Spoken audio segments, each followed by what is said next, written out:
Hi viewers, welcome to our channel. ప్రస్తుతం మనతో పాటు దాము బాలాజీ గారు సీనియర్ జర్నలిస్ట్ ఉన్నారు. వారితో ఒకసారి మాట్లాడదాం. సార్ నమస్కారం. నమస్తే సార్, తిరుపతి లడ్డు కల్తీ వ్యవహారం పైన సుప్రీంకోర్టు చేసిన వ్యాఖ్యల్ని, కామెంట్స్ ని చంద్రబాబు నాయుడు గారు తప్పుపట్టారు అని చెప్పేసి వార్తలు అయితే వినిపిస్తూ ఉన్నాయి సార్. మరి ఆయన ఎటువంటి కామెంట్స్ చేశారు సుప్రీంకోర్టు పైన? మరి సుప్రీంకోర్టు ఏమైనా యాక్షన్ తీసుకునే ఛాన్స్ ఉంది అతనికి అగెనిస్ట్ గా? చంద్రబాబు నాయుడు ఈ సుప్రీంకోర్టు చేసిన కామెంట్స్ కావచ్చు, ప్రశ్నలు కావచ్చు, మొన్న వేసిన దానికి సమాధానం ఇప్పటివరకు ఇవ్వలేదు. మనం అదే ఆయన ఒకప్పుడు కొలీగ్ కావచ్చు, శిష్యుడు కావచ్చు, రేవంత్ రెడ్డి కవిత బెయిల్ విషయంలో ఆయన కామెంట్స్ చేస్తే సుప్రీంకోర్టు తప్పుపడితే ఇమీడియట్గా ఆయన సారీ చెప్తూ ఒక స్టేట్మెంట్ ఇచ్చాడు. దాన్ని కూడా మళ్ళీ సుప్రీంకోర్టు పరిగణలోకి తీసుకుంది.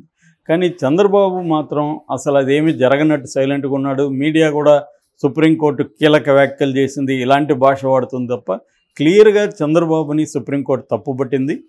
ఒక బాధ్యతాయుతమైన కాన్స్టిట్యూషనల్ పదవిలో సీఎంగా ఉంటున్న వ్యక్తి కల్తీ నెయ్యి లడ్డులో వాడకుండానే వాడినట్టుగా ఆయన ప్రచారం చేస్తున్నాడు.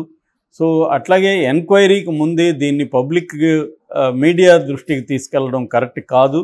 లడ్డుని రాజకీయాలకు వాడకండి, దేవుణ్ణి రాజకీయాలకు వాడకండి అనేది క్లియర్గా సుప్రీంకోర్టు చెప్పినప్పుడు చంద్రబాబుని క్లియర్గా తప్పుపట్టింది సుప్రీంకోర్టు.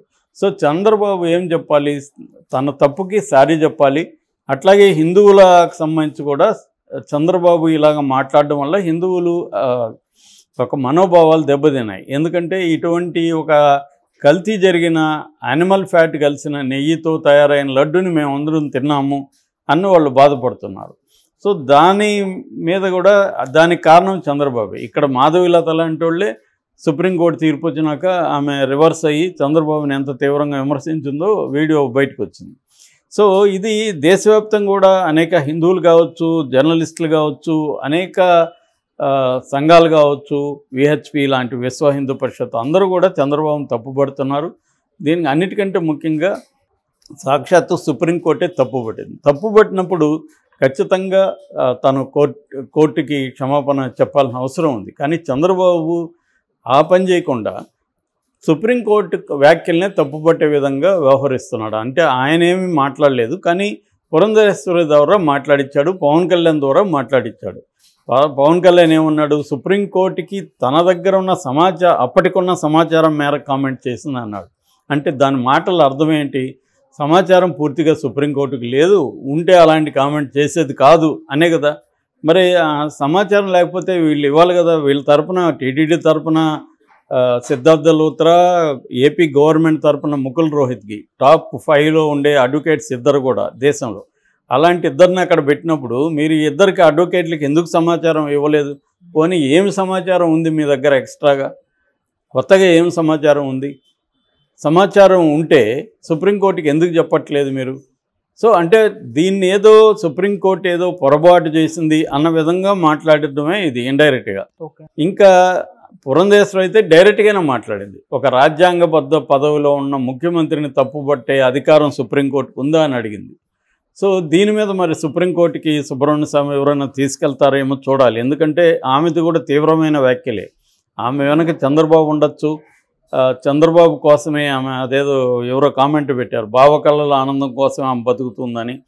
అలాగా ఆమె బావ కోసమే ఇవన్నీ కామెంట్లు చేసి ఉండొచ్చు. కానీ అది ఖచ్చితంగా సుప్రీంకోర్టుని ధిక్కరించడం అవుతుంది. సుప్రీంకోర్టు తప్పు పట్టకూడదా? ఒక ముఖ్యమంత్రి ఇలాగా ఒక రాజకీయ అవసరాల కోసం లేనిది ఉన్నట్టుగా హిందువుల మనోభావాల్ని దెబ్బతీసే విధంగా దేవుణ్ణి రాజకీయాలకు వాడుకుంటుంటే సుప్రీంకోర్టు ఎందుకు మాట్లాడకూడదు? ఎందుకంటే సుప్రీంకోర్టు అనేది రాజ్యాంగబద్ధంగా ఏర్పాటైన వ్యవస్థ. రాజ్యాంగబద్ధంగా ఏర్పాటైన ఇతర వ్యవస్థలు రాజ్యాంగాన్ని లేకపోతే రాజ్యాంగం తీసుకొచ్చిన విలువల్ని భ్రష్టు పట్టిస్తూ ఉన్నప్పుడంతా కూడా సుప్రీంకోర్టు కలుగజేసుకుంటుంది.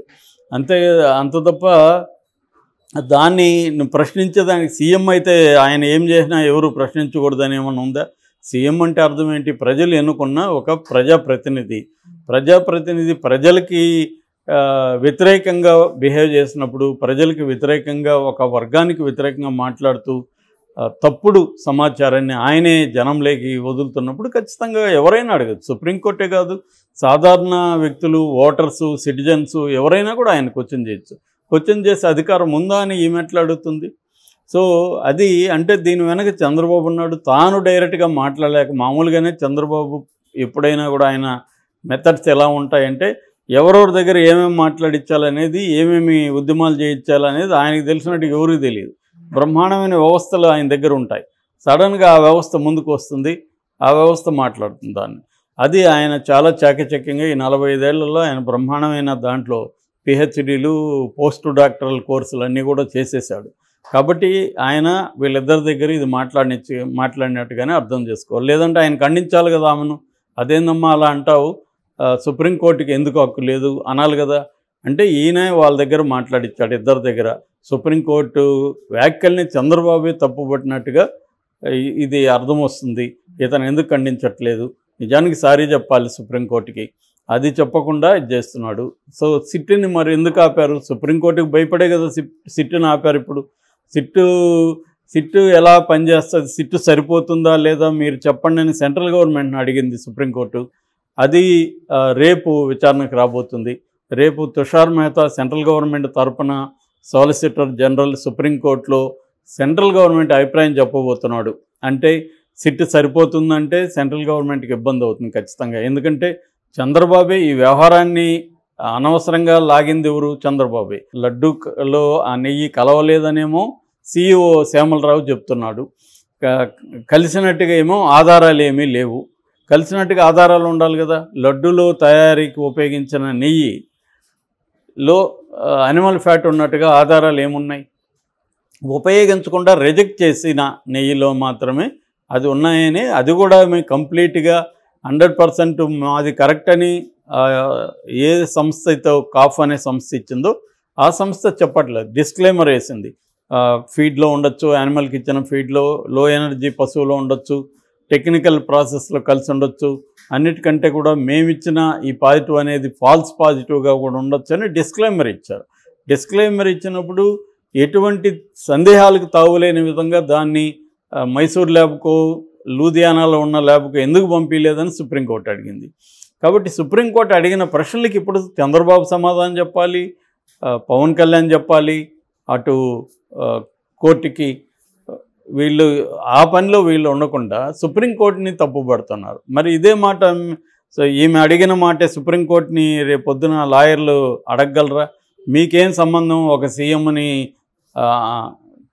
తప్పుపట్టే అధికారం మీకేం లేదని సుప్రీంకోర్టుకి మరి లాయర్ల దగ్గర చెప్పించండి చూద్దాం మీరు.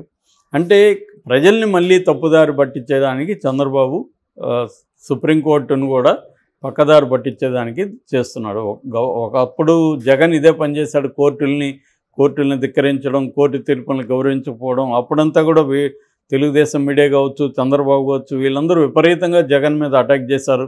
మీరు కోర్టు తీర్పుల్ని గౌరవించరు, కోర్టు వ్యాఖ్యలనంతా తప్పుపడుతున్నారని. మరి అదే పని ఇప్పుడు వీళ్ళు కూడా చేస్తున్నారు. సో ఇక్కడ ఏంటంటే క్లియర్గా మనకి సామాన్య ప్రజలకు అర్థమయ్యేది, ఎవరు అధికారంలో ఉన్నా వీళ్ళ సుప్రీంకోర్టుని కానీ ఏ కోర్టుని కానీ వీళ్ళు గౌరవించరు. మనకి వివేకానంద రెడ్డి హత్య కేసులో మన అవినాష్ రెడ్డి అరెస్టుకు సిబిఐ వెళ్ళినప్పుడు, తర్వాత సిబిఐ హైకోర్టులో సిబిఐని 16 ప్రశ్నలు జస్టిస్ లక్ష్మణ్ అడిగినప్పుడు కూడా లక్ష్మణ్కి వ్యతిరేకంగా విపరీతంగా తెలుగుదేశం మీడియాలో ఓపెన్గానే మాట్లాడారు. దాంతో జస్టిస్ లక్ష్మణ్ బాధపడుతూ ఒక లేఖను హైకోర్టు చీఫ్ జస్టిస్ రాశారు. దాని మీద ఎటువంటి చర్యలు తీసుకోలేదు ఇప్పటివరకు. తీసుకుంటే ఇలాగ మాట్లాడరు వీళ్ళు. అంటే వీళ్ళకి నచ్చని విధంగా హైకోర్టు, వీళ్ళకి వ్యతిరేకంగా హైకోర్టు కానీ సుప్రీంకోర్టు కానీ వ్యాఖ్యలు చేసిన, తీర్పులు ఇచ్చిన వాళ్ళకు కూడా వీళ్ళు తప్పుడు ఉద్దేశాలని ఆపాదిస్తూ మాట్లాడతారు. అదే పద్ధతిలో ఇప్పుడు మొత్తం లడ్డు విషయంలో బూమరాంగ్ అయింది. తాను వదిలిన బాణం తనకే, చంద్రబాబుకే వచ్చి తగిలింది. అది జగన్కి తగలాలని విసిరాడు, అది తనకే వచ్చి తగిలింది. ఇప్పుడు సుప్రీంకోర్టు ఎంతటితో వదిలిపెడుతుందని నేను అయితే అనుకోవట్లేదు. ఖచ్చితంగా చంద్రబాబుకి ఇంకా మ్యూజిక్ అనేది ఉంటుంది ఈ విషయంలో, లడ్డు విషయంలో. సుప్రీంకోర్టు ఖచ్చితంగా ఒక ఇండిపెండెంట్ బాడీతో ఎంక్వైరీ చేస్తుంది. కాకపోతే చంద్రబాబుకి మోడీ దండలు ఉన్నాయి. ఎటువంటి బాడీ వచ్చినా దాన్ని కూడా ఇన్ఫ్లుయెన్స్ చేయగలిగిన ఇది చంద్రబాబుకు ఉంది. ఘటనా సమర్థుడు అంటారు, అలాంటి ఆయనకు ఉంది.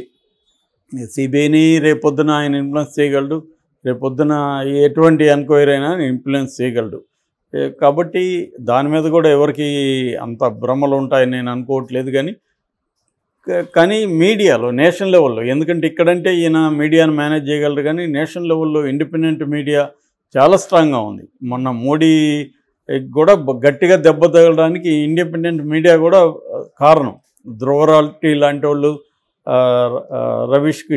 రవీష్ కుమార్ లాంటి వాళ్ళు, ఇలాంటి వాళ్ళు నా దగ్గరే ఆ మధ్య నేను కలెక్ట్ చేస్తే 30 రకాల YouTube channels, very strong YouTube channels across the country మోడీకి వ్యతిరేకంగా గట్టిగా ఉన్నాయన్నమాట. ఇవి ప్రజల్ని ఇన్ఫ్లుయెన్స్ చేయగలిగాయి. ఎందుకంటే ఈ 30 ఛానల్లో సబ్స్క్రైబర్లు కొన్ని కోట్ల మంది ఉన్నారు, ఈ 30 ఛానల్ కలిపి. సో వీళ్ళందరి ఇన్ఫ్లుయెన్స్ అనేది కనబడుతుంది. ఇప్పుడు దీన్ని ఎంతమందిని కట్టడి చేయలేడు చంద్రబాబు, కొంతమందిని చేయగలుగుతారేమో. సో ఆ రకంగా చంద్రబాబు హుందాగా బిహేవ్ చేసి, నాకు ఇప్పటికీ నేనున్న సమాచారం ప్రకారం నేను చెప్పాను తప్ప, అందుకనే నేను ఇప్పుడు ఎంక్వైరీ వేస్తున్నాను, ఎంక్వైరీ తేలే వరకు నేను మాట్లాడను, సుప్రీంకోర్టు అడిగిన ప్రశ్నలకు సమాధానం చెప్తాను, ఆయన ఓపెన్ అప్ అయి చెప్పాలి. అది చెప్పకుండా తన మనుషుల ద్వారా పురంధేశ్వరి అండ్ పవన్ కళ్యాణ్ తన మనుషులు తనని కాపాడేదానికి వాళ్ళిద్దరు ఉంటారు. వాళ్ళిద్దరికి వేరే గోల్ ఏం లేదు. చంద్రబాబుని కాపాడితే చంద్రబాబు వాళ్ళని కాపాడతాడు, వాళ్ళకి కావాల్సిన చంద్రబాబు చూసుకుంటాడు.